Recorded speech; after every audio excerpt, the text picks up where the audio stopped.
બરોબર, તમારે કાયદો વ્યવસ્થા જાળવો, અમને કોઈ વાંધો નથી. ધક્કા મુક્કી કરીને જાણી જોઈને તમે શું સાબિત કરવા માંગો છો ભાઈ? ડરાવવા માંગો છો, સીન સપાટા કરવા માંગો છો? એ ડરવાવાળા લોકો નથી. અમારા આદિવાસીઓ છે ને, અંગ્રેજો સામે પણ લડ્યા છે. ક્યારેય ગુલામી અમે સ્વીકાર નથી કરી. કોઈના મગજમાં એવો ધુમાડો હોય તો કાઢી નાખજો. તમને અહીંયા આટલા બધા દારૂના બુટલેગરોના તમે પરમિશન આપ્યા છે, કેમ અટકાવતા નથી? નામો આપું?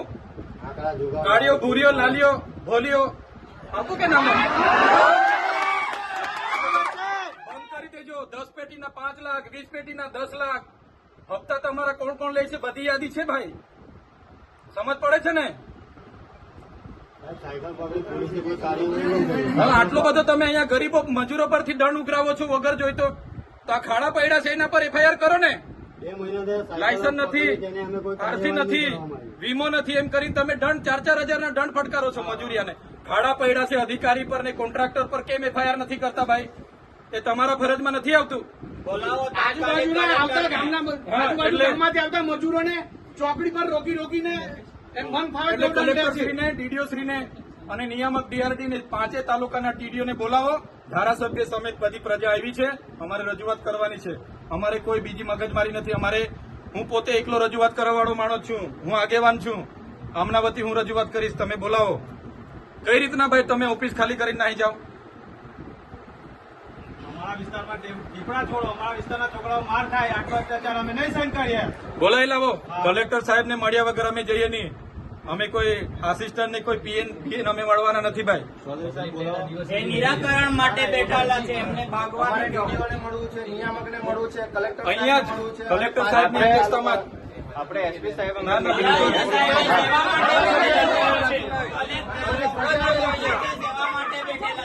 આખા જિલ્લાની પ્રજા આવેલી છે. તમે જવાબ કલેક્ટર શ્રીનું હેડક્વાર્ટર નર્મદા છે, રાજપીપળા. એમણે આ રાજપીપળા છોડાય નહીં. હમણાં ડિઝાસ્ટર મેનેજમેન્ટની આટલી બધી આપત્તિ ચાલે છે. કોન્ફરન્સ હોલમાં બેઠા છે, અહીંથી હમણાં નીકળીને ગયા. બોલાવી લાવો કોન્ફરન્સ હોલમાં. મને કીધું, એમના કર્મચારીએ કીધું, હમણાં જ નીકળીને કોન્ફરન્સ હોલમાં બેઠા છે. બોલાવી લાવો. ના, અહીંયા અમારી બૂમ બરોડા થયા એટલે કલેક્ટર સાહેબ અહીંથી નીકળીને ક્યાં બેઠા છે? બોલાવી લાવો પેલી ચેમ્બરમાં. હા, તમે એવું કેમ કહો છો નથી? એમ તમે કેમ કહો છો કલેક્ટર સાહેબ નથી? ચેમ્બરમાં નથી, હમણાં નીકળીને પેલી ચેમ્બરમાં બેઠા છે, કોન્ફરન્સ હોલમાં બેઠા છે. બોલાવી લાવો. ચાલો, મોડું થશે, પબ્લિક ભેગી થશે ભાઈ. હોતી આવે ચલો.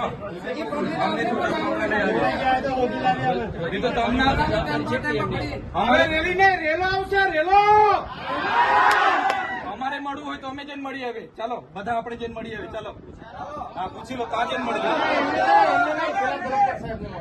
કલેક્ટર સાહેબ ને ત્યાં જઈને મળીએ.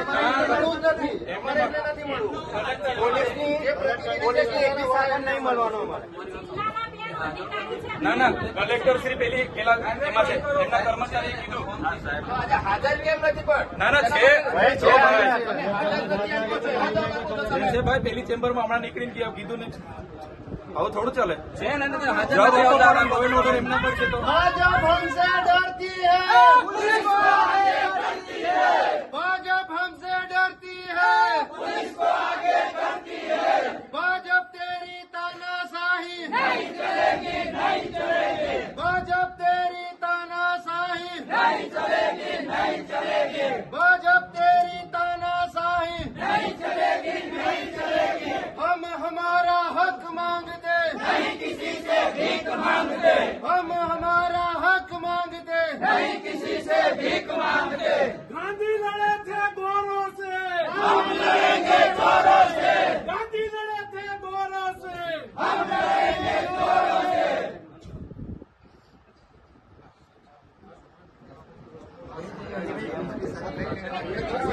કયા મુદ્દે આજે આવ્યા હતા અને શું પછી રજૂઆત બાદ કઈ મિટિંગમાં શું નિર્ણય લેવાયો? નર્મદા જિલ્લામાં એક બાજુ આધાર સેવા કેન્દ્રના સર્વર ક્લબ છે, કેન્દ્ર બંધ છે. એક બાજુ આયુષ્માન કાર્ડ હોય, રેશન કાર્ડ કઢાવવા માટેના સર્વરો બંધ છે, ઓફિસો બંધ છે. અમે ખાડા પૂરવા માટેની રજૂઆતો કરીએ છીએ. ખાડા નથી પૂરાતા. પ્રધાનમંત્રી આવાસ યોજનાના ઘણા લોકો પેન્ડિંગ છે. નળ સે જલમાં પાણી નથી આવતા. યુવાનો બેરોજગાર છે. અહીંયા શિક્ષકોની ભરતી આ વહીવટી તંત્ર દ્વારા કરવામાં નથી આવતી.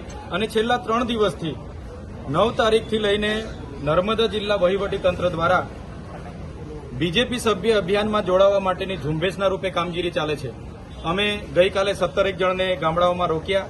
એમના આઈડી કાર્ડ જોયા તો ટીડીઓ શ્રીએ જાતે બીજેપી સદસ્યના એક કર્મચારીના કાર્ડ બનાવ્યા, એમના પરથી ઓટીપી લઈને એમની નોંધણી કરી.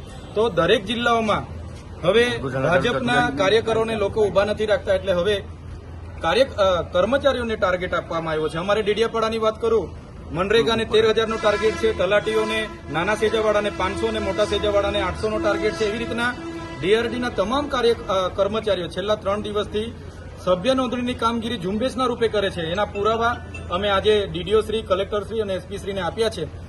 જો આ લોકો પર કાર્યવાહી નહીં કરવામાં આવશે તો આવનાર દિવસોમાં મોટું આંદોલન થશે. પ્રશ્ન અહીંયા એ ઉપસ્થિત થાય છે, શું નર્મદા જિલ્લા વહીવટીતંત્રનો પગાર શું ભાજપની કમલમ ઓફિસોમાંથી આવે છે? તો કેમ આ ઝુંબેશના રૂપે આટલા બધા કર્મચારીઓ ગામડાઓમાં સભ્ય નોંધણી માટે નીકળી પડ્યા છે? તો એની રજૂઆત માટે આજે અમે આવ્યા હતા. દિન 5માં જે પણ કર્મચારી ઉપર કાર્ડ બન્યા છે, જે પણ કર્મચારી આ ઝુંબેશ ચલાવી છે, એમને પર કાર્યવાહી કરવાની કલેક્ટરશ્રીએ અમને બાહેધરી આપી છે, ડીડીઓશ્રીએ પણ બાહેધરી આપી છે. જો કાર્યવાહી નહીં થશે તો દિન 5 પછી હજારોની સંખ્યામાં અમે ફરી અહીંયા આવીશું અને ઉગ્ર આંદોલન અમારું આગળ. અધિકારી નામ શું કયા અધિકારીઓ? ટીડીઓશ્રીએ સોમવારે 9 તારીખે મિટિંગો લીધી, ડેડિયાપાડા, સાગબારા તમામ ટીડીઓએ, અને એમણે કીધું કે ડીડીઓશ્રીની સૂચના છે. અમે પોતે પૂછ્યું, ડીડીઓશ્રીની સૂચના છે, અને ટાર્ગેટો આપ્યા, લક્ષ્યાંક આપ્યો, અને ઝુંબેશના રૂપે કામગીરી ચાલે છે. આજે પણ બધા કર્મચારીઓ ગામડામાં છે. તો સરકારી કર્મચારીઓને આટલા બધા પ્રશ્નો છે તે દેખાતા નથી, અને બીજેપીના સભ્ય નોંધણીમાં બધા ફરે છે. એટલા માટે અમે આજે હજારોની સંખ્યામાં અહીંયા રજૂઆત કરવા માટે આવ્યા છે. જો અમને અટકાવવામાં નહીં આવે, એમના પર કાયદેસરની કાર્યવાહી કરવામાં નહીં આવશે તો 5 દિવસ પછી ફરી અમારું મોટું આંદોલન અહીંયા થશે. કેવું પોલીસ સાથે શું કામ ઘર્ષણ કરવાનું? અમે અત્યાર સુધીના જેટલા પણ આંદોલનો કર્યા છે, એક પણ સરકારે કે ખાનગી મિલકતને રૂપિયાનું પણ અમે નુકસાન નથી કરતા. છતાંય અમે કેવડિયાની પરવાનગી માંગી, પરવાનગી પણ નથી આપવામાં આવતી. જ્યારે પણ પ્રોગ્રામો હોય અમને પરવાનગી જ નથી આપવામાં આવતી, અને અમે આવીએ એટલે પોલીસ જાણી જોઈને ધક્કા મૂકી અને જીભાજોડી કરવા ઉતરી પડે છે. તો અમારા નર્મદા જિલ્લાના પ્રશ્નો શું પોલીસ પૂરા કરવાની છે? પોલીસને અમે કીધું, તમે જે 2 નંબરના દંડ ઉઘરાવો છો મજૂરિયા લોકો પર, એ બંધ થવું જોઈએ. અગર નહીં થતું તો અમે આગળ જેટલા પણ એમણે બુટલેગરોને લાયસન્સો આપ્યા છે, બુટલેગરોને પરવાનગીઓ આપી છે, 10 પેટીના 5 લાખ, 20 પેટીના 10 લાખ, એ અમે ખુલ્લા પાડીશું. એ કાલીઓ હોય, ભૂરીઓ હોય, ભોલીઓ હોય કે લાલીઓ હોય, બધાના નામ આવનાર દિવસોમાં ખુલ્લા પાડીશું. અમે તમે કહી રહ્યા છો કે નર્મદા જિલ્લામાં ખુલ્લેઆમ દારૂ વેચાય છે. બિલકુલ દારૂબંધીનો અમલવારી બિલકુલ નથી થતી. કેટલી વાર અમારે ધારણા પર બેઠવું પડ્યું દારૂના માટે. અહીંયા આઈજી સાહેબનું ઇન્સ્પેક્શન હતું, ત્યાં પણ અમે કીધું, છતાં પણ કોઈ નિરાકરણ નથી. એટલે પોલીસને અમારી વિનંતી છે કે પોલીસ હોય કે તલાટીથી લઈને કલેક્ટર કે અમારા જેવા ધારાસભ્ય, આપણે બધા પ્રજાના નોકર છે, પ્રજાના પરસેવાના ટેક્સના પૈસે આપણને પગાર મળે છે. આપણે ક્યારેય પ્રજા પર માલિક નહીં બનવાનું. બધા સાહેબગીરી કરવા લાગેલા છે. એટલા માટે જ આજે અમારે ઉગ્ર સ્વરૂપે રજૂઆત કરવી પડી છે. આ બાબતની એસપીને રજૂઆત કરવામાં આવી છે. આ બાબતની આજે એસપી સાહેબ સાથે રજૂઆત કરી છે. આવનાર દિવસોમાં કેટલાક ચેકપોસ્ટો આરટીઓ દ્વારા અને પોલીસ દ્વારા ઉભા કરવામાં આવ્યા છે, એની પણ અમે તપાસ કરીશું. અને કેટલો દંડ છેલ્લા વર્ષમાં આજની સ્થિતિએ કેટલો દંડ એમણે ઉઘરાવ્યો છે, કયા પ્રકારના વાહનો પર, એ પણ અમે માહિતી માંગીશું. આજે કાચ તૂટી ગયો છે, ધક્કામધક્કીનું કાંઈ નુકસાન પહોંચ્યું છે, આ બધી શું કહેશો? હવે કાચનું મને બહુ આઈડિયા નથી, પણ ગેટ બંધ હતો એટલે ગેટો બી કૂદીને ગેટો ખોલાવીને અમે અંદર ગયા છે. કયા અધિકારીઓ ભાજપના સભ્ય બનાવવા માટે ભૂમિકા ભજવે છે અને નામ શું છે? આપણે ડેડિયાપાડાના ટીડીઓ, મારે ત્યાં ગઈકાલે કર્મચારીઓ આવ્યા, એમને પૂછ્યું, એમના કાર્ડ પણ મેં લીધા. તો ડેડિયાપાડાના ટીડીઓ જગદીશ સોની અને તમામ ટીડીઓને સૂચના છે, અને ડીડીઓ સાહેબે કીધું છે. આવી રીતના બધા કર્મચારીઓના પણ કાર્ડ બન્યા છે, અને આ જ કર્મચારીઓ ઝુંબેશના રૂપે, આ બધા કર્મચારીઓ છે, એ ટીડીઓ જાતે કર્મચારીઓનું રજીસ્ટ્રેશન કર્યું અને કર્મચારીઓ પર ઓટીપી આવે છે માગીને કાર્ડ બનાવ્યા છે ટીડીઓ જાતે. આ તમામ હજુ ઘણા છે, આ બધા કર્મચારીઓ છે. તો શું કર્મચારીઓને પગાર ભાજપના કાર્યાલયમાંથી મળે છે? એટલા માટે જો આ કર્મચારીઓ પર કાયદેસરની કાર્યવાહી નહીં થશે, દિન 5 પછી આનાથી પણ મોટું આંદોલન અહીંયા કલેક્ટર કચેરી પર થશે.